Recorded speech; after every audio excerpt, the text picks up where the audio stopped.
Aloha and welcome to my presentation titled Coconut Lumber: An Assessment of Old and New Approaches and Methods of Using Coconut Wood. My name is Kelii Keanu.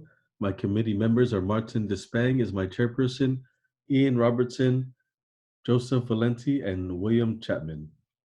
Here's an outline of my presentation that I will be going through today, starting with an introduction, moving into the category of why is this relevant and important, and how can we apply this research. A quote by Linton Dove White states that this palm is the most useful plant of the tropics. It is said that more uses are made of it than any other tree in the world. On their va'akaulua or double-hulled canoe, early Polynesian explorers selectively took with them that which was necessary for their survival. Because of its versatility and abundance in resource producing, they knew the coconut was one of those necessities. Why is this research relevant? This project presents an alternative option to building sustainably by utilizing a natural resource found in tropical civilizations throughout the world, with a focus on Hawaii. The goal is to show that coconut wood is a reliable source of material that can be utilized in mass timber construction. A diagram given by the agroforestry guides for Pacific Islands highlights the coconut palm on the fourth row, and you can see the categories of timber use, non-timber products, as well as agroforestry use. And on all of these categories and each of these types of wood species, the coconut wood ranked the highest with a total score of about 71 points. The next closest one was ironwood, right above, with a total score of about 45 points. But what I want to emphasize is the first category with the circle titled Major Commercial Timber, as there is no points or nothing given to this category. And in this research, I want to emphasize the ability of coconut wood to be a major commercial timber. Methods. Quantitative methods involve basic research and applied research, milling, processing of coconut lumber, wood testing, and fabrication. Qualitative methods include talking to experts in the field of Polynesian wood building, mass timber construction, milling, kiln drying, and fastening. Properties of coconut wood that I want to highlight is that coconut wood is a member of the palm family. It grows 20 to 25 degrees from the equator, north and south. Rainfall, it can grow in as little as 40 inches of rainfall annually. It germinates from a seed. After about 5 to 7 years, the first fruits are produced, and it remains highly productive year-round for about 60 years. I also want to emphasize that lumber, or the stem, is mature at about 25 to 30 years and can become lumber. The vascular bundles are what gives it its density and its strength. As you look in these diagrams here on the bottom, a typical tree, the center or the heartwood is in the core or the middle, whereas the coconut tree is opposite, where the center is the softest and the exterior or the peripheral areas are the hardest. In the peripheral areas, there can be up to 130 vascular bundles per square inch. In the construction use of coconut wood, in the harder areas, which are found in the exterior or peripheral areas in this image, you can see that most vascular bundles are found in this area, and in the center is the softest area. We have categories of A, B, and C of different types of products that can be produced from various parts of the coconut tree. Coconut wood protection, specifically from termites, as a problem here in Hawaii. A study was done by an Australian agroforestry team, done with trees taken from Fiji. And as you can see in the picture above, with a high density of vascular bundles, they were virtually untouched by the termites. And the picture below with a little amount of vascular bundles or medium amounts, they were highly susceptible to termite uh, from eating them. Here in this diagram, applying this research and how we can look at the agroforestry and agriculture of Hawaii. If we were to take a 1 acre lot and plant the trees at about the preferred distance of 7 meters, we can harvest and grow about 81 trees per acre. And what did this provide us? If we took an 80-foot tree, which 60 to 70% can be made into lumber, in the grade A category, we can produce about 154 board feet of grade A coconut lumber. The highlight of this research was my trip around the world, literally, which took me from Hawaii to Austria. In landing in Munich Airport in Germany, I was connected with Christian Beck through my chairperson Martin Despang, which also me connected, which also connected me with his team, Stefan and Thomas, the research and development team. We spent an entire day of testing about 41 board feet of coconut wood that I took to their facility, and understanding how their Lignolock pneumatic nail gun penetrates through coconut wood. So Lignolock is their new patented machinery that shoots beech wood nails, and these wood nails are um, it's great for sustainability. They're great for when a piece of lumber is nailed together. There is no wear and tear on tools.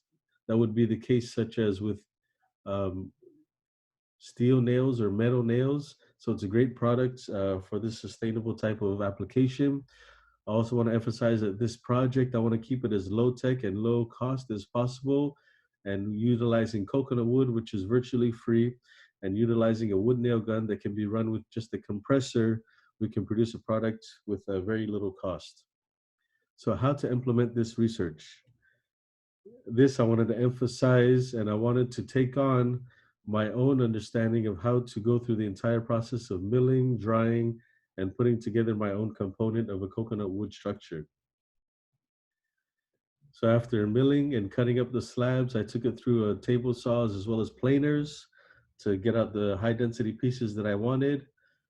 Those pieces were then taken to Waimanalo Woods, which assisted me in drying these slabs of coconut wood in their kilns, which took about just under a month. And we brought it down to 18% moisture content, which was perfect for my application.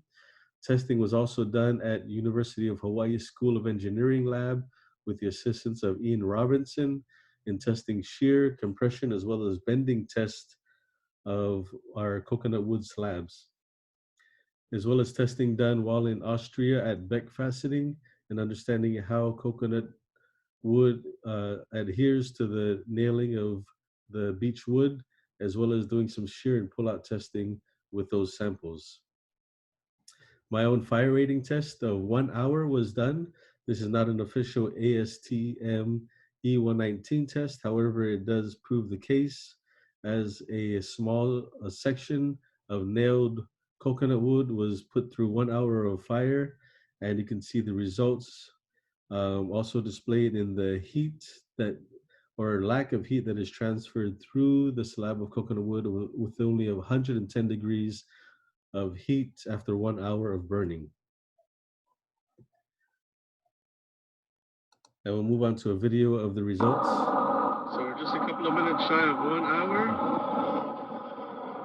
Of course, one side is very charred, came in about an inch of char.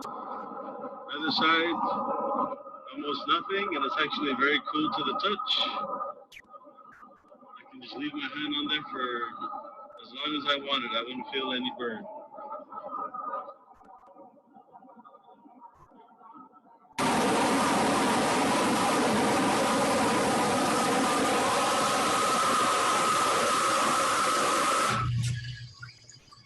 So these are great results that were produced from this fire rating test to show that it is durable and it can stand up to these heat soaks that is produced here, as well as showing the thermal bridging or lack of thermal heat that comes through and is a great thermal protection. So in synthesizing and putting this all together with the understanding of the nail laminated timber technology combined with coconut wood, produced my own products that I now call wood nailed timber. And in applying these, I wanted to make my own fabrication of a one-to-one model component and taking these wood that was dried in Germany and producing my own one-to-one component, utilizing the Lignolock nail gun. And here is a model of what I had put together, what I was going to produce. Uh, Exterior walls, interior party walls, as well as louver window system. Here are the results: the exterior or the front side, exterior walls as well as louvers, interior walls as well as party walls, in between units or in between section and bays. Um, and this type of layering and this type of texture also helps with sound absorption. A couple more results.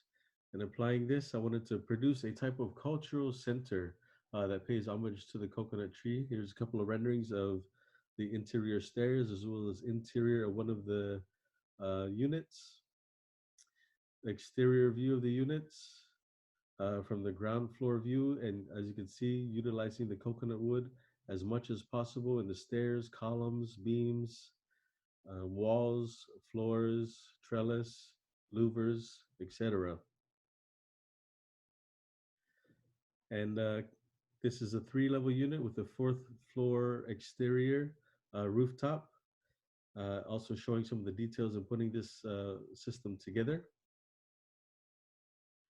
The site that was selected to put this hypothetical unit on was the beginning of the Waikiki area near Fort DeRussy.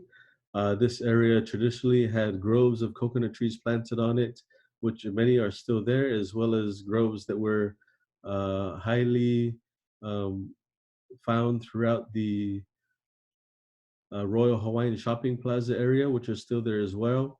And so this Coconut Cultural Center was a place where tourists as well as locals as well could go to visit to understand more and to recognize the benefits of the coconut tree in all of its capacity, from its leaves to its fruit to its trunk to its roots. And this cultural center could also emphasize its structural abilities and benefits. And looking at some of the solar and wind research that was done with the multiple of louver systems, allowing a lot of cool air to come through on the east and west sides of the building and keeping out solar heat gains. Contribution to the field of architecture, a new method of using coconut wood, new construction material in coconut wood, improved the structural performance of coconut wood, and locally sourced building material.